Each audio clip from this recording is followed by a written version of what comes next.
Fala, gente, tudo bem com vocês? Vim para mais uma conversa sobre poesia, dessa vez com o poema Desafio Anatômico da Luciana Pimenta, que está nesse livro aqui, né, o Morada, publicado pela Letramento em 2017, e tem a ver, evidentemente, com o texto meu que saiu no último texto, né, o mais recente, melhor, na coluna Palavra Alucinógeno, na minha coluna lá na revista Vício Velho. Texto que se chama Luciana Pimenta, Onde no Corpo há Bocas e Poemas. Então, se você ainda não leu, dá uma passadinha lá e confira para poder fazer esse diálogo com o que a gente vai falar aqui. Tá? Então, eu vou ler para vocês o poema e depois a gente parte para a interpretação dele. É um poema que é aparentemente pequeno, mas vocês vão ver, a gente tem muito para falar. Desafio anatômico. A anatomia não saberia dizer onde no corpo a boca que declama o poema. Deixa eu mostrar para vocês o poema, mas reparem apenas no poema, não nas minhas anotações. Então essa aqui é a cara do poema, que eu acho legal mostrar, né? Um poema, né, curto, formalmente, 3 versos, o título, né, mas a gente sabe que o tamanho do poema não está restrito à sua formalidade. Mas vamos lá.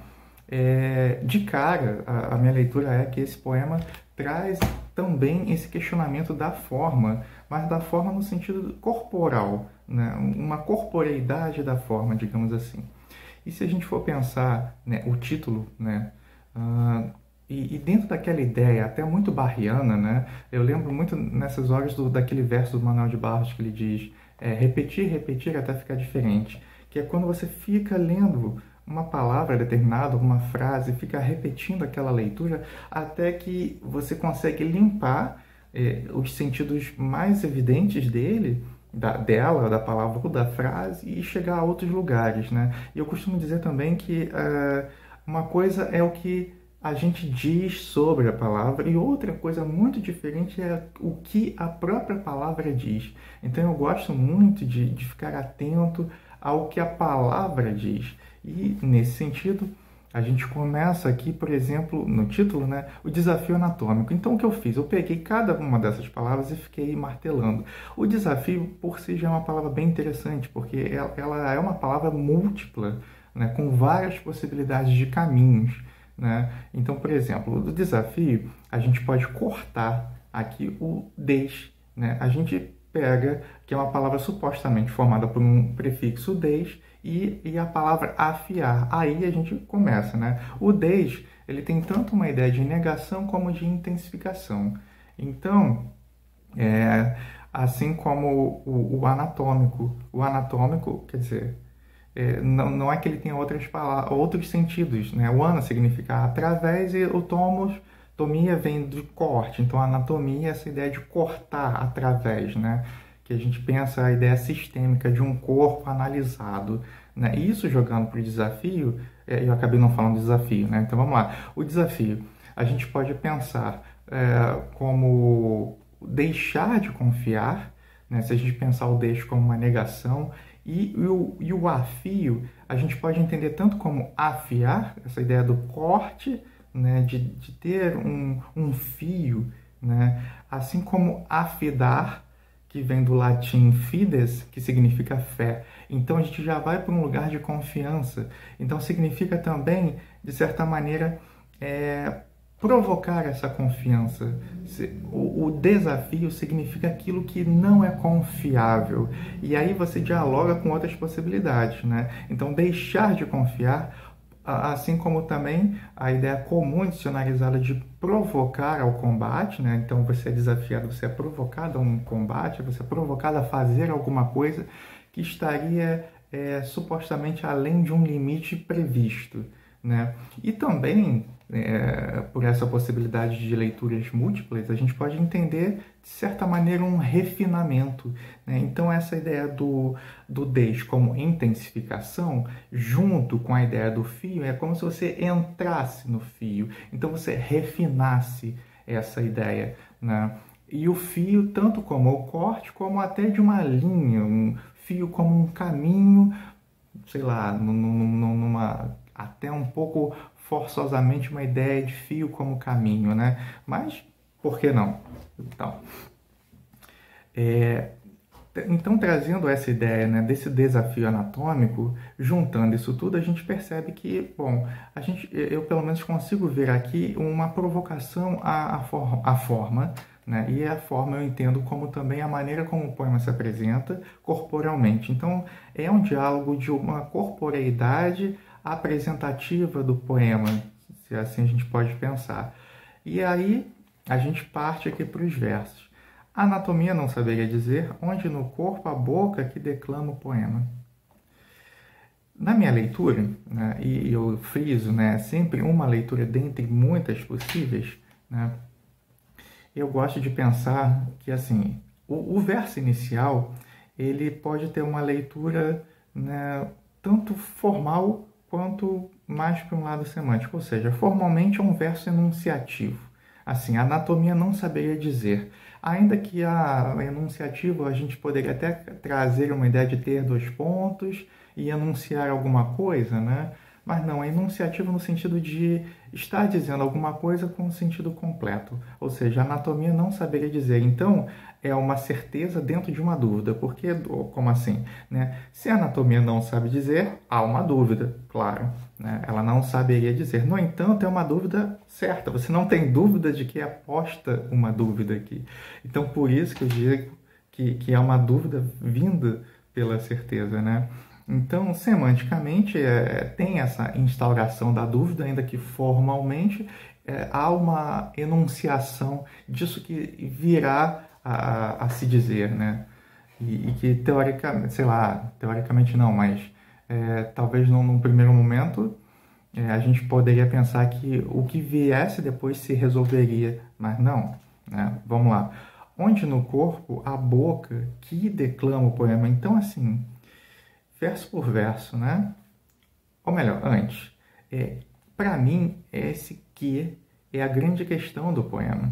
Porque esse que, ele perturba a ordem do poema, ele perturba o sentido, inclusive, semântico do poema.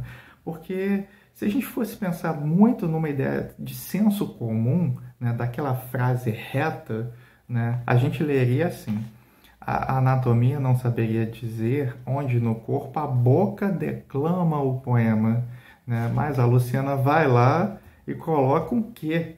Então fica a boca, né? A anatomia não saberia dizer onde no corpo a boca que declama o poema. O cara perdeu sabe, a linearidade, aquela coisa de um poema perfeito, que perfeito nessa ideia rasa, né?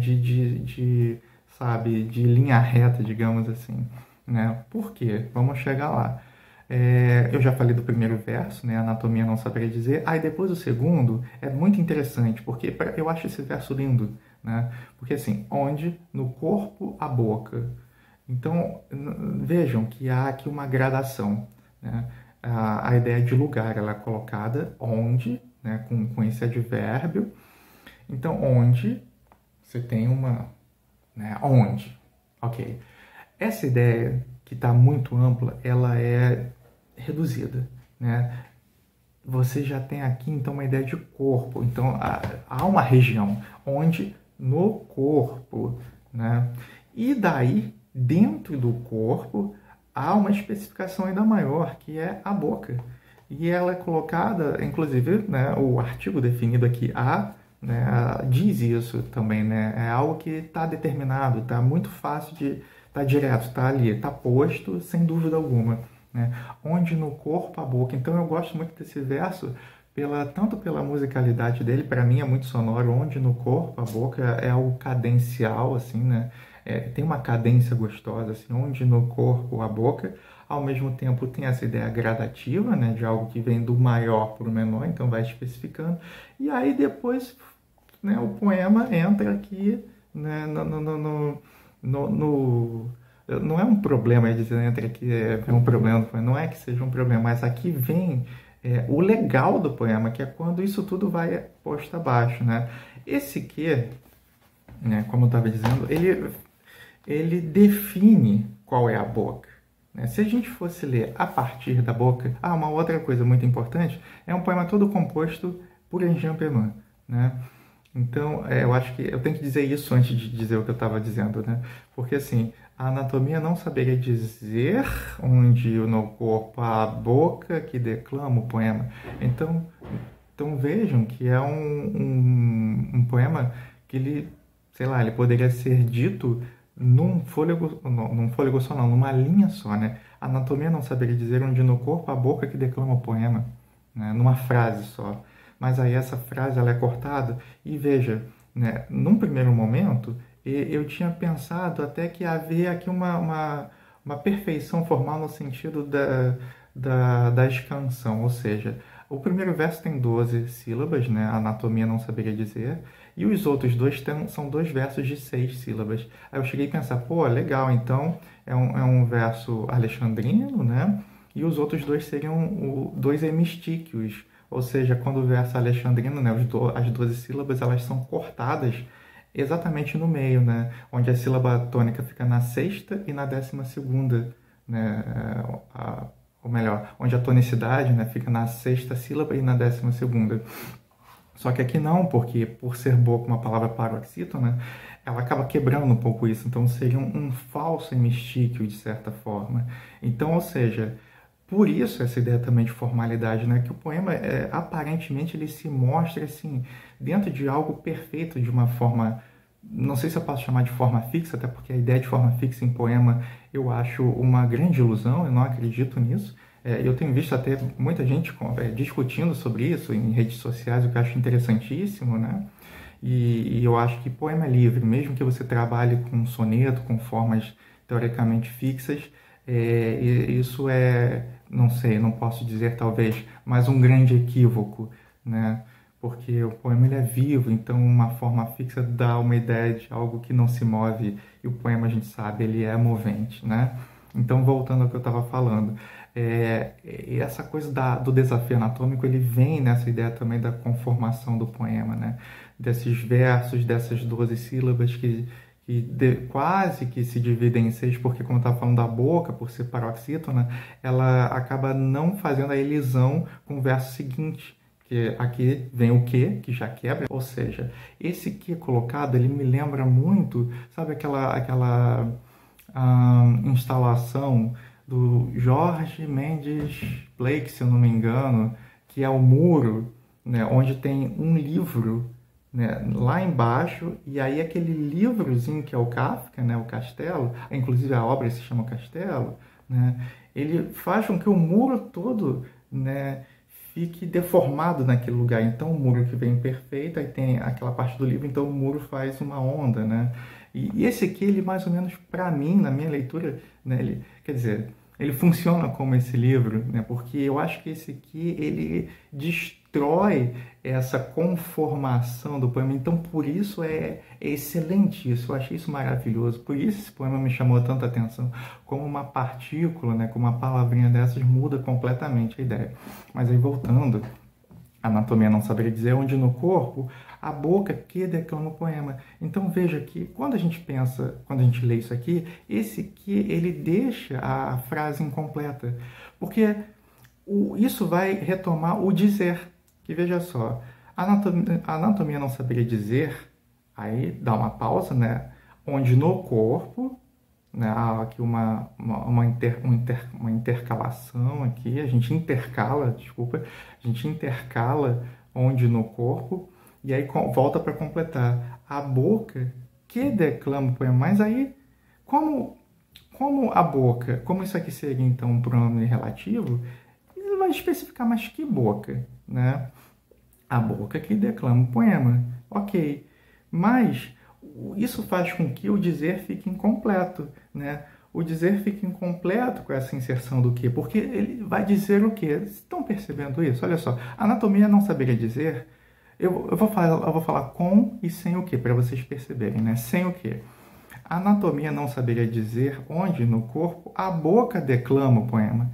Fechou, né? Então, dizer onde no corpo, onde a boca declama o poema. Então, dizer a boca declama o poema. A anatomia não saberia dizer onde no corpo, naquele espaço do boca, a boca declama o poema. Então a gente consegue entender que nesse lugar do corpo, em algum lugar do corpo que está indefinido por essa anatomia que não sabe dizer, o poema é declamado. Beleza. Agora, quando você coloca o que, ele redobra essa ideia, né? Ou seja, a anatomia não saberia dizer onde no corpo a boca que declama o poema. Então, se a gente lê a boca que declama o poema, né, essa ideia ela se completa aqui, mas ela não se completa no sentido todo, né? A anatomia não saberia dizer onde no corpo a boca que declama o poema. Mas então dizer o quê? Estão percebendo isso? A boca que declama o poema. Qual? O que? O que é dito? Então, esse, para mim, nessa leitura, é o desafio que o poema propõe e é uma coisa que, assim, acaba se voltando na própria estrutura dele, porque é um poema que ele não se fecha. E ele não fecha não porque é um problema, ele não fecha exatamente porque ele cumpre essa ideia desse movimento que é constante, contínuo, né? desse desafio anatômico, exatamente porque na forma dele, no corpo que o poema apresenta, ele é um corpo inconcluso, mas inconcluso não como algo ruim, mas inconcluso como essa possibilidade do devir, né? Então isso para mim é algo assim que me provocou muito, né? Me chamou muito a atenção. Enfim, essa ideia, eu não sei se eu consegui dizer exatamente, porque até isso eu fico voltando no poema e fica essa ideia de, sabe, parece que vai e não vai, né? E exatamente isso faz com que o poema se movimente. Bom, é isso, gente. Fica então aqui o convite para a leitura também do... Eita, quase que caiu. Do livro aqui da Luciana, e também, se vocês não leram, voltem lá, vão lá na revista Vice Velho e vejam, leiam, né, o texto que eu escrevi. Beleza? Então é isso, gente. Até a próxima e a gente continua aí. Até mais.